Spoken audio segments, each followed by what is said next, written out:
Se você sente que já tentou de tudo na vida e mesmo assim continua enfrentando portas fechadas, lutas internas, pressões invisíveis e problemas que parecem não ter solução, então o que você vai ouvir agora não é apenas mais uma mensagem comum, é um princípio espiritual profundo sobre como vencer na vida com Deus, e talvez seja exatamente isso que esteja faltando para a sua história mudar de direção. Porque existe um tipo de pessoa que encara a vida apenas com lógica humana, confiando só no próprio esforço, nas próprias estratégias, nas próprias forças, e quando algo dá certo ela chama de sorte, mas quando dá errado ela aceita o fracasso como destino.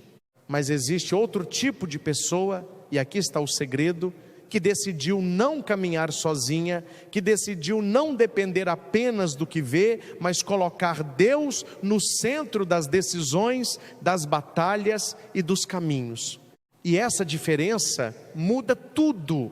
Agora pense comigo, quantas vezes você já ouviu frases dizendo que não vai dar certo, que o problema é grande demais, que outras pessoas já falharam antes de você, que sua família não tem histórico de vitória, que seu casamento não tem futuro, que seus sonhos são grandes demais para a sua realidade?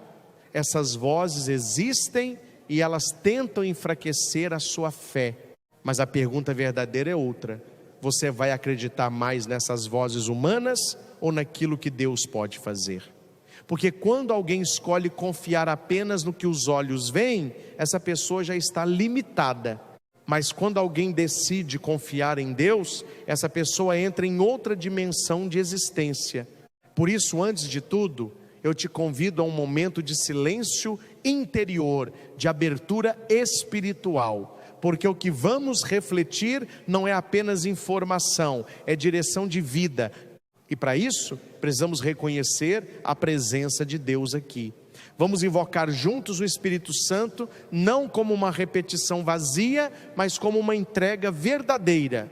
Porque quando o Espírito de Deus entra no coração de alguém, a forma de pensar muda, a forma de reagir muda, e até a forma de enxergar os problemas muda. Vinde, Espírito Santo, enchei os corações dos vossos fiéis e acendei neles o fogo do vosso amor. Enviai o vosso Espírito e tudo será criado, e renovareis a face da terra. Que esta oração não seja apenas palavras, mas abertura de mente e de coração, porque hoje Deus quer falar com pessoas que estão cansadas de lutar sozinhas, pessoas que precisam de direção, pessoas que precisam de fé prática, não apenas teoria religiosa. Agora, entra o ponto central desta mensagem. Existe uma diferença profunda entre quem vive uma visão mundana da vida e quem vive uma visão espiritual. A visão mundana diz: eu resolvo do meu jeito, eu controlo tudo, eu não preciso de Deus para isso. E quando dá certo, essa pessoa se orgulha, mas quando dá errado, ela se perde. Já a visão espiritual diz: eu faço a minha parte, mas reconheço que sem Deus eu não consigo vencer as batalhas mais profundas da vida. E aqui começa a história que vamos refletir hoje, a história do rei Senaqueribe e do rei Ezequias, no segundo livro dos reis, capítulo 19. Não é apenas uma narrativa antiga, é um espelho espiritual para o nosso tempo. Senaqueribe representa o orgulho humano, a confiança absoluta no próprio poder, a ideia de que força, estratégia e domínio são suficientes para vencer qualquer batalha.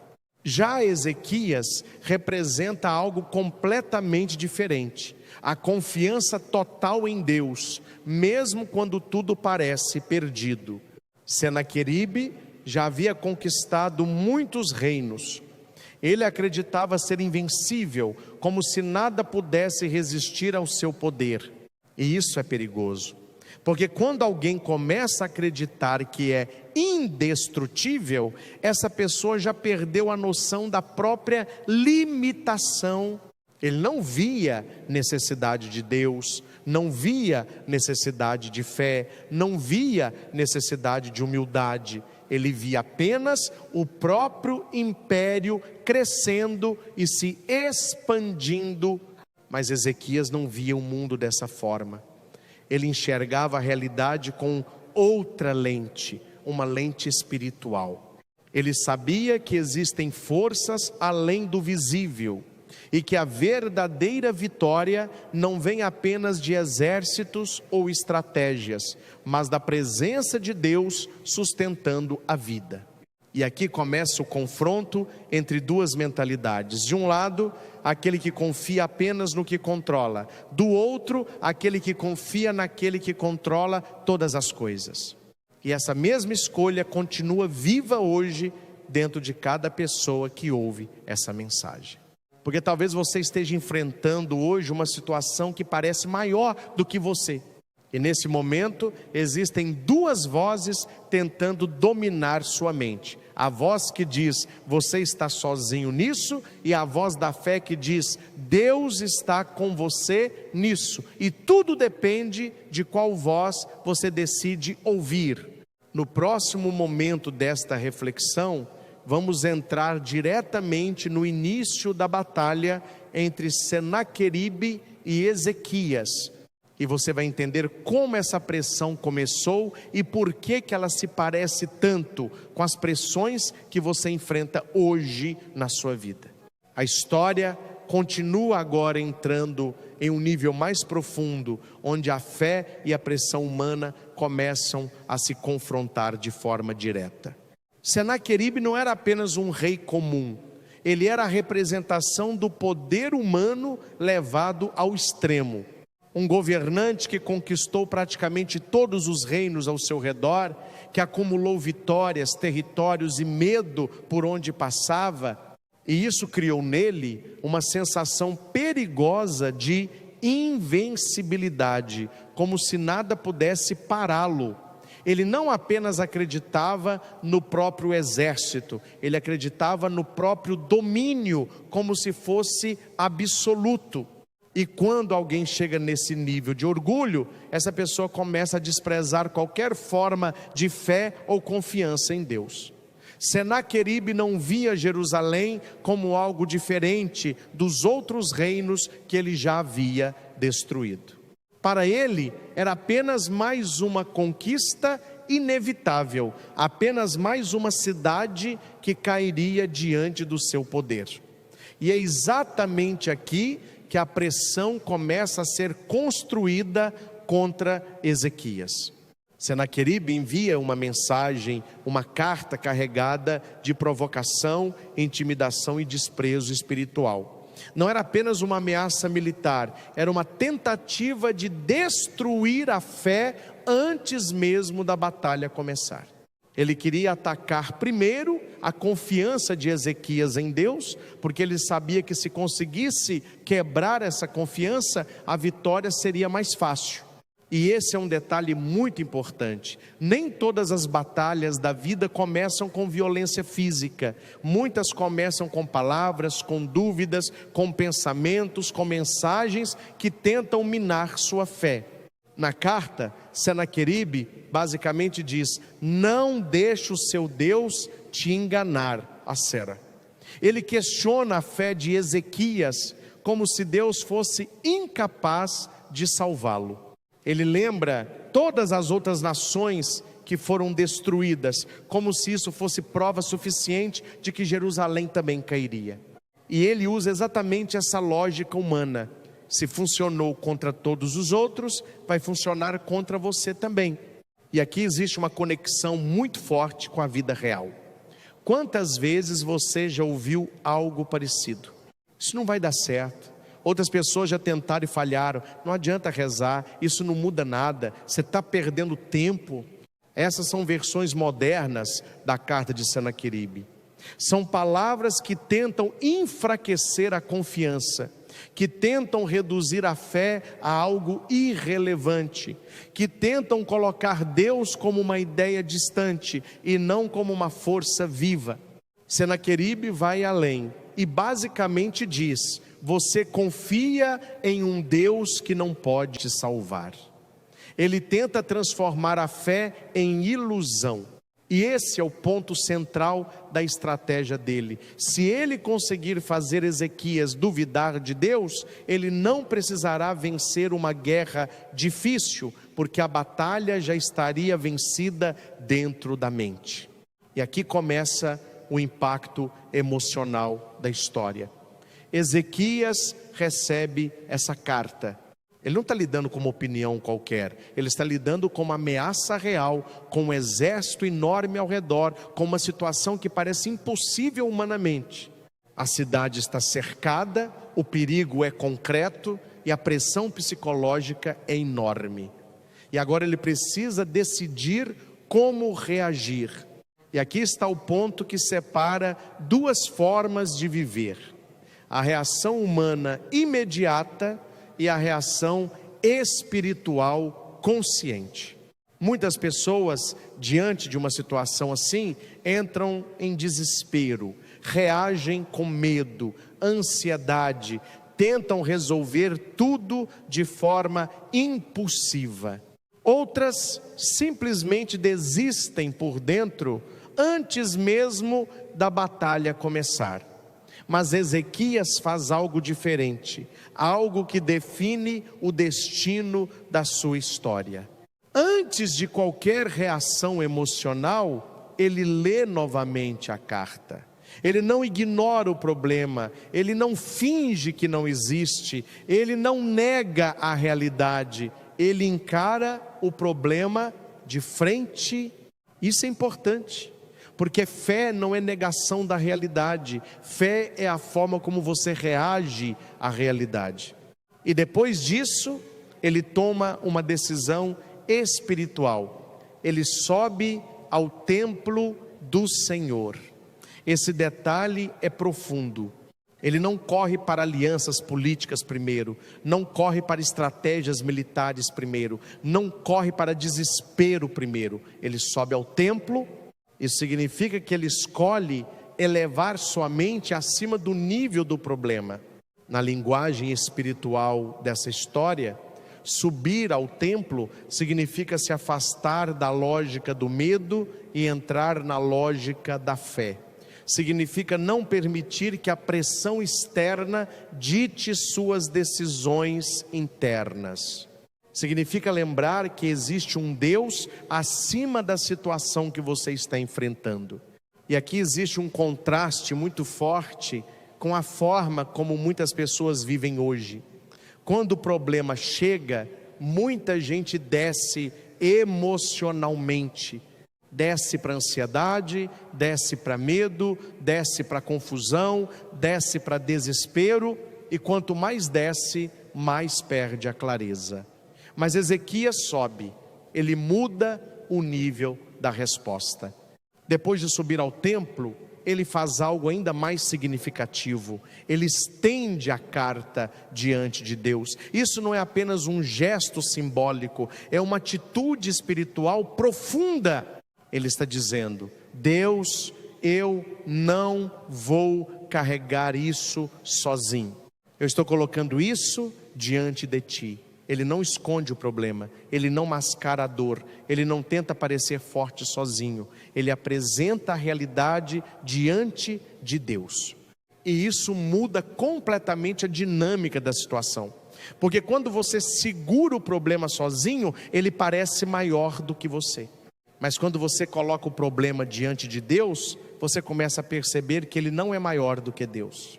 A carta que antes era um peso psicológico, agora se torna um ponto de oração.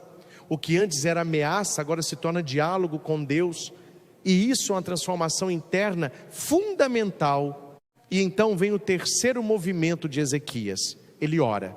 Mas não é uma oração superficial, não é uma oração vazia, não é apenas repetição de palavras. É uma oração estruturada, consciente e profunda.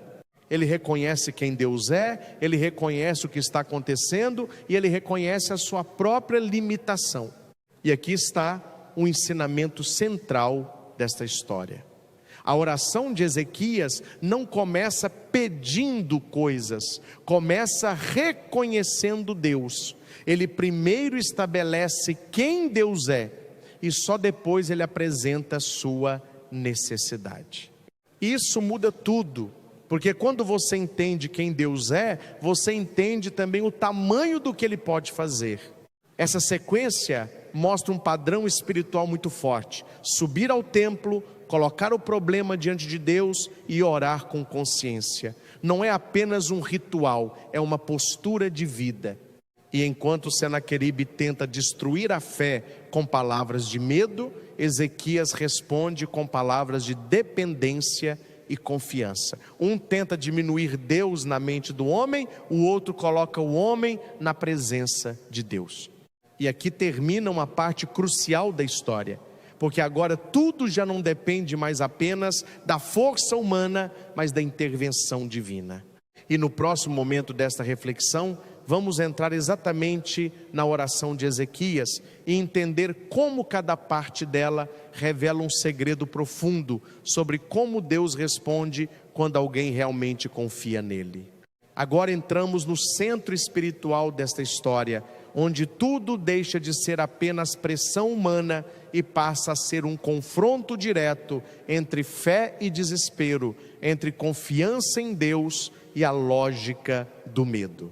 Ezequias já tomou a decisão mais importante da vida dele. Ele não vai enfrentar isso sozinho. Ele não vai responder Senaqueribe no mesmo nível de orgulho, nem vai entrar no jogo da intimidação.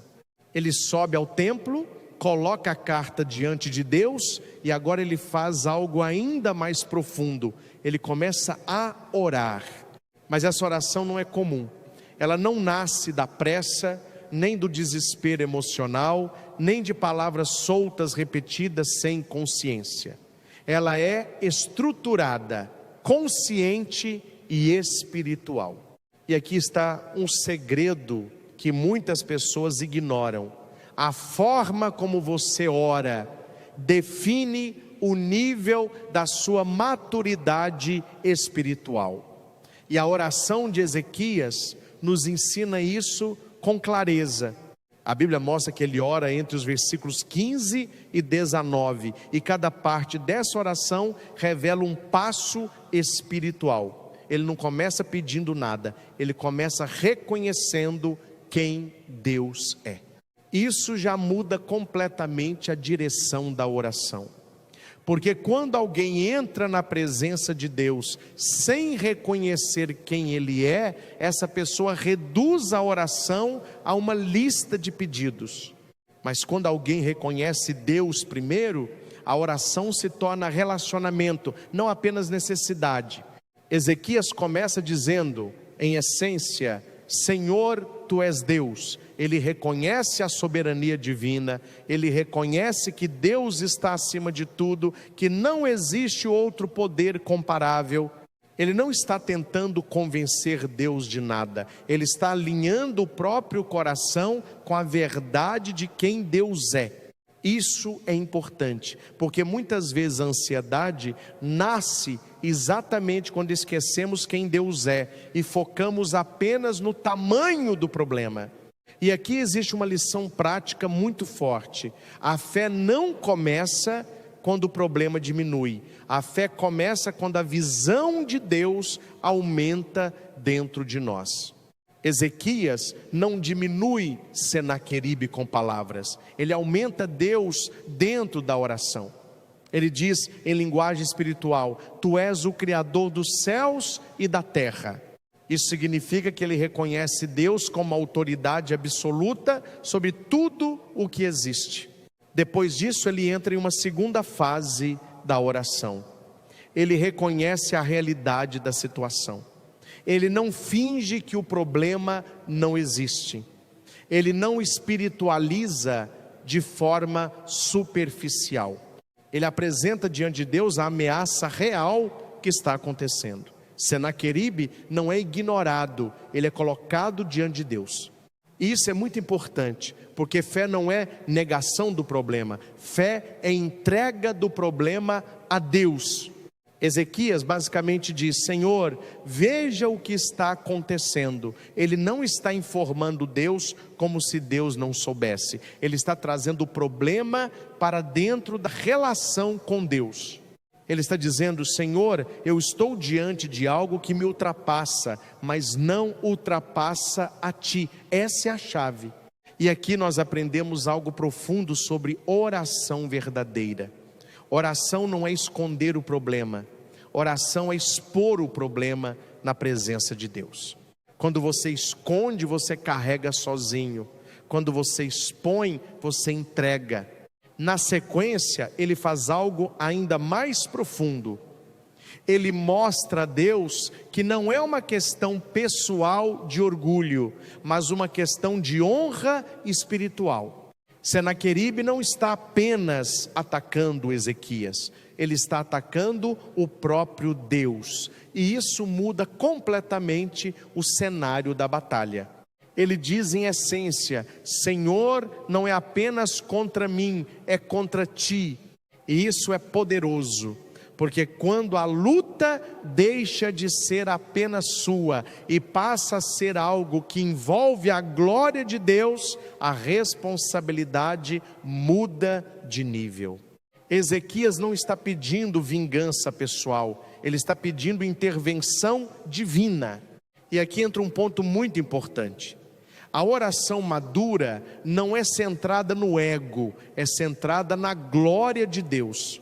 Quando alguém ora apenas pensando em si, a oração fica limitada. Mas quando alguém ora entendendo que a situação envolve a presença de Deus na história, a oração ganha profundidade espiritual. Depois disso, Ezequias chega ao ponto mais humano da oração. Ele reconhece sua incapacidade. Ele admite que sozinho não pode vencer. Ele não tenta parecer forte diante de Deus. Ele não tenta esconder vulnerabilidade. Ele diz em essência: eu não consigo resolver isso sozinho. E isso é libertador, porque muitas pessoas vivem presas na ilusão de que precisam parecer fortes o tempo todo. Mas na espiritualidade verdadeira, força não é fingir que pode tudo. Força é reconhecer que depende de Deus. Agora vem o clímax da oração. Ele pede libertação. Mas o detalhe mais importante não é o pedido em si, é o coração por trás do pedido. Ele não pede destruição dos inimigos, ele pede intervenção de Deus. Ele não transforma a oração em um desejo de vingança, ele transforma a oração em um pedido de justiça divina. E isso é fundamental para entender a diferença entre uma oração emocional e uma oração espiritual. Uma oração emocional quer apenas que o outro perca, uma oração espiritual quer que Deus seja glorificado através da solução. Ezequias não diz: Senhor, destrói Senaqueribe porque ele me atacou. Ele diz, em essência: Senhor, intervém para que todos saibam que Tu és Deus. A motivação muda tudo. E aqui existe uma lição muito forte para a vida prática. Quando alguém te prejudica, quando alguém fala contra você, quando alguém levanta injustiça, a resposta espiritual não é desejar destruição, mas entregar a situação a Deus. Porque Deus vê o que você não vê, e Deus age de forma que você não controla.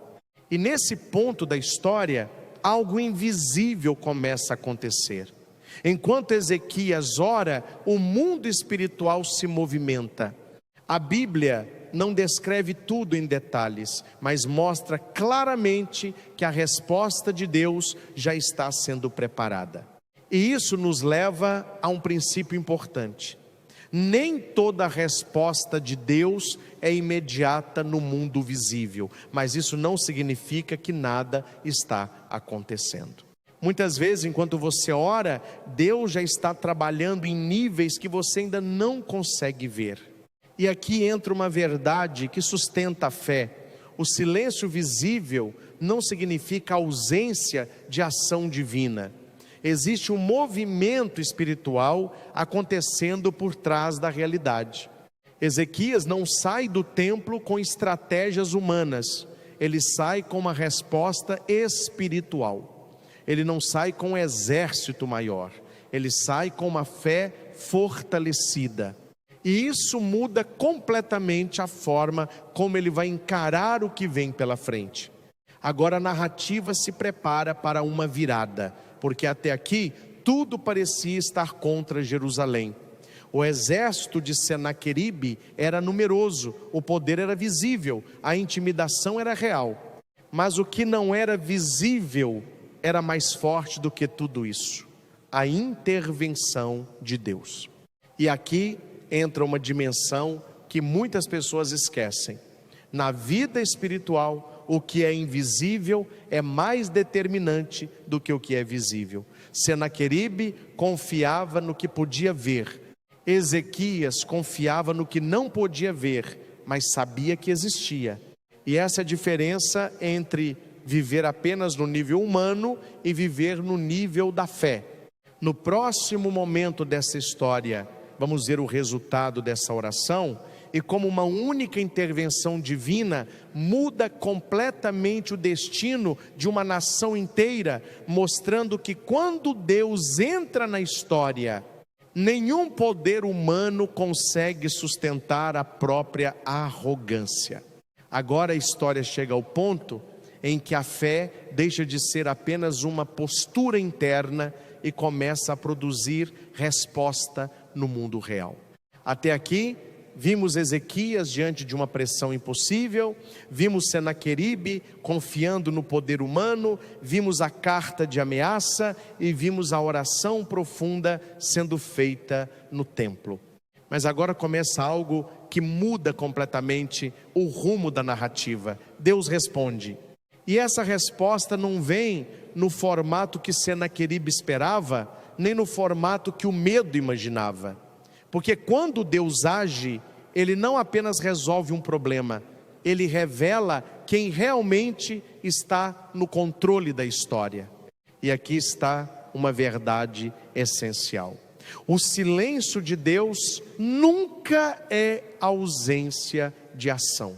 Muitas vezes, enquanto o homem espera a resposta visível, o mundo espiritual já está se movendo de forma decisiva. Depois da oração de Ezequias, o profeta Isaías entra em cena como instrumento da resposta divina. Isso é muito significativo, porque Deus não apenas ouve a oração, Ele também comunica direção. A resposta não vem como uma emoção interna, mas como uma palavra concreta. E essa palavra tem autoridade espiritual. A mensagem de Deus é clara e direta: Senaqueribe não entrará em Jerusalém. Ele não lançará uma flecha contra a cidade. Ele não levantará escudo contra ela. Ele não construirá cerco definitivo. Em outras palavras, tudo aquilo que parecia inevitável não vai acontecer. Isso quebra completamente a lógica humana da situação, porque do ponto de vista militar, Senaqueribe já estava em posição de vantagem. Ele tinha exércitos, estratégia, histórico de conquistas e reputação de invencibilidade. Mas Deus não responde dentro da lógica da força humana. Deus responde dentro da lógica da autoridade divina. E aqui existe um princípio que precisa ser entendido com profundidade. Nem toda ameaça que parece sólida tem sustentação diante de Deus. Nem tudo aquilo que parece inevitável realmente é definitivo. O que o homem chama de impossível, Deus chama de cenário de manifestação da sua glória. A palavra profética continua dizendo que Senaqueribe vai voltar pelo mesmo caminho por onde veio. Isso significa que ele não apenas não vencerá, mas também não permanecerá. Ele será obrigado a recuar. A trajetória de poder que ele acreditava ser contínua será interrompida. E isso é extremamente importante, porque mostra que Deus não apenas protege, Ele também reposiciona histórias. Ele não apenas impede destruição, Ele redefine caminhos. Mas o ponto mais profundo dessa resposta divina é a motivação. Deus diz que fará isso por amor ao seu nome e em consideração ao seu servo Davi. Isso revela algo essencial sobre como Deus age. Ele não age apenas por circunstâncias humanas. Ele age por fidelidade à sua aliança e à sua própria natureza. Isso significa que a vitória de Ezequias não depende da sua força, mas da fidelidade de Deus. E isso muda completamente a perspectiva da fé. Porque quando a vitória depende de Deus, ela não depende mais da capacidade humana de resistir, mas da capacidade divina de cumprir sua palavra. Agora, enquanto essa palavra é liberada no mundo espiritual, algo invisível já começa a acontecer no acampamento assírio. A Bíblia descreve que naquela mesma noite o anjo do Senhor agiu.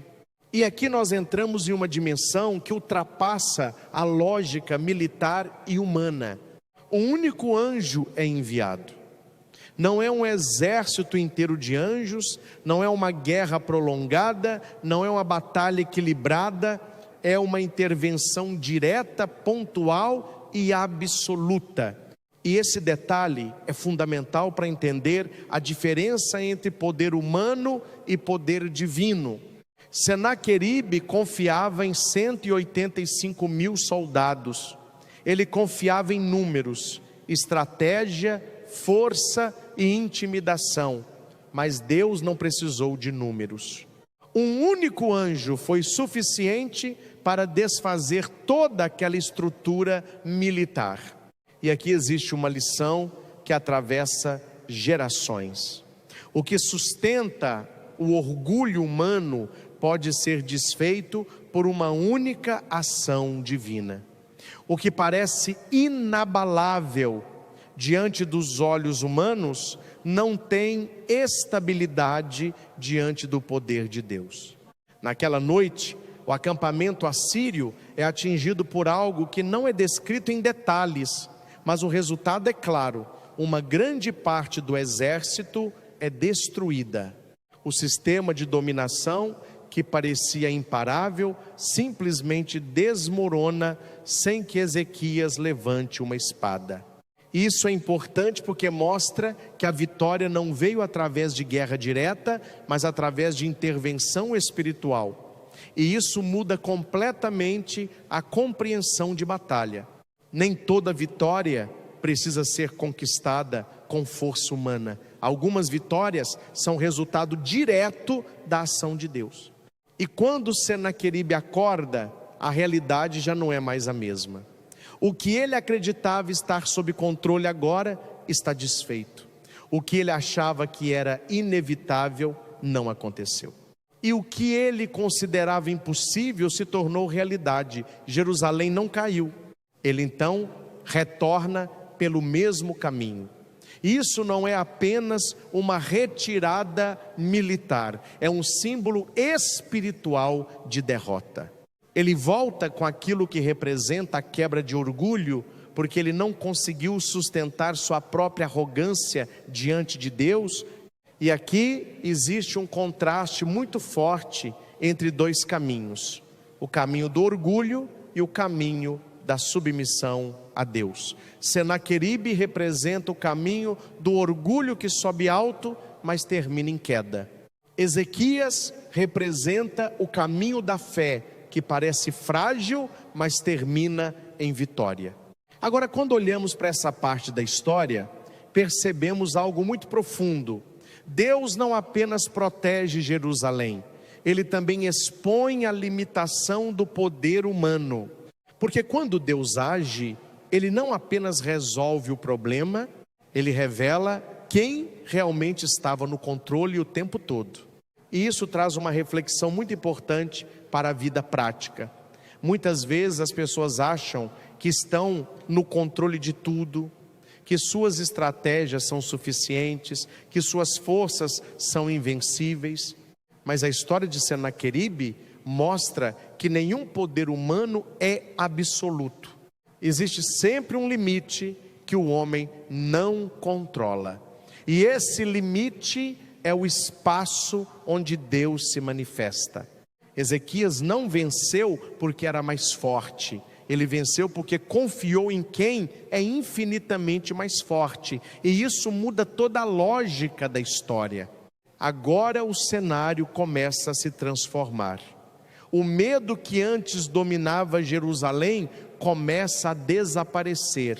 A pressão que parecia inevitável se dissolve. E a confiança em Deus se torna visível como testemunho. E o mais importante é isso: a vitória não ficou apenas na cidade, ela se tornou um testemunho.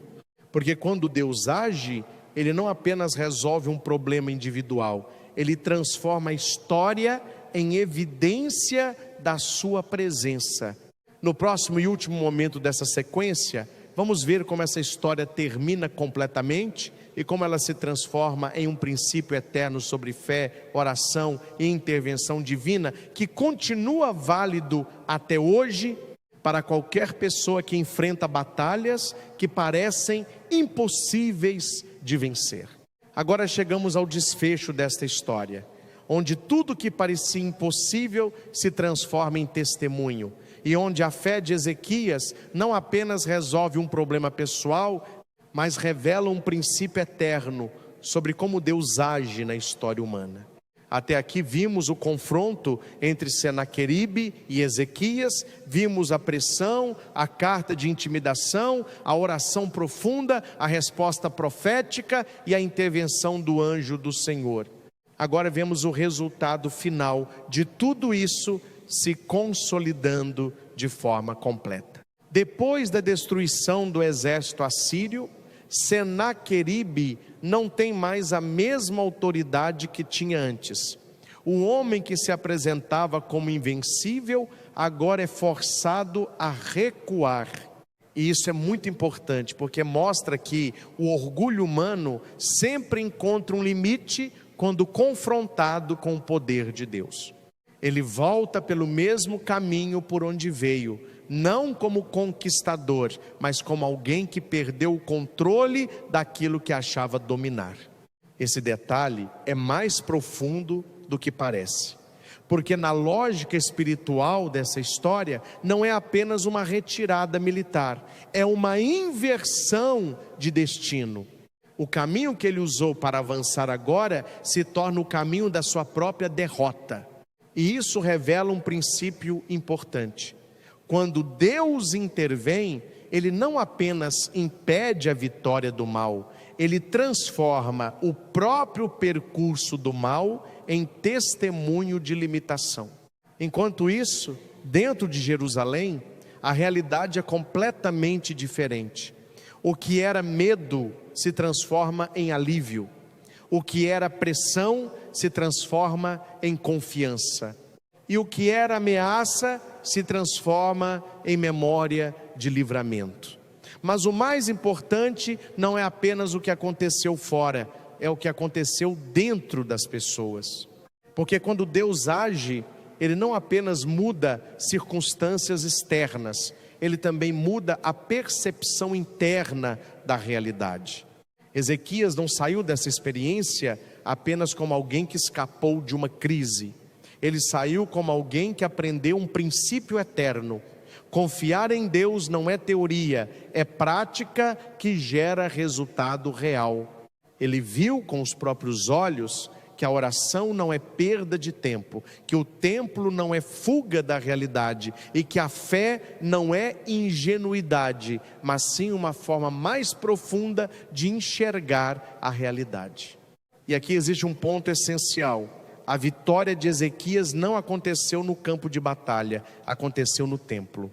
Isso muda completamente a forma como entendemos o poder espiritual, porque antes de qualquer resultado visível, houve um movimento invisível. Antes da intervenção do anjo, houve ação. Antes da vitória externa, houve rendição interna. Isso ensina algo que muitas pessoas ignoram.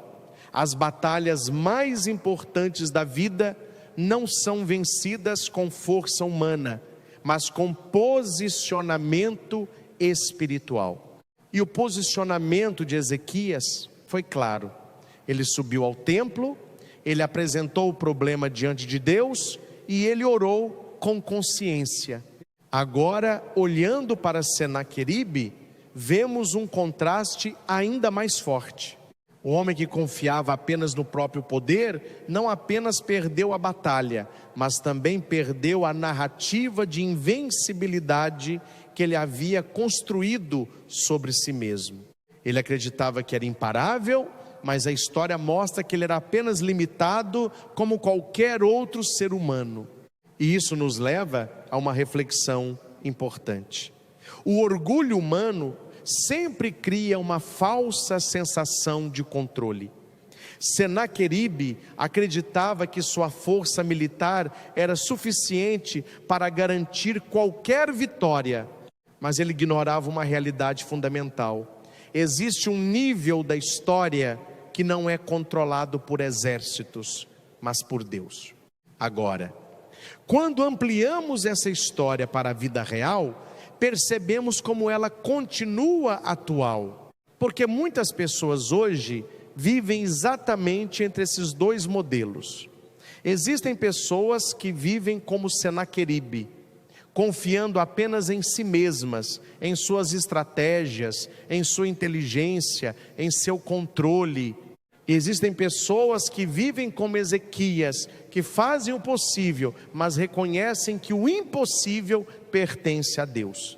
E a diferença entre esses dois estilos de vida não está apenas no resultado, mas na forma como se enfrenta a vida. Quem vive como Senaqueribe vive sob pressão constante de manter controle. Quem vive como Ezequias aprende a entregar o que não pode controlar. E aqui entra um dos pontos mais importantes de toda essa narrativa.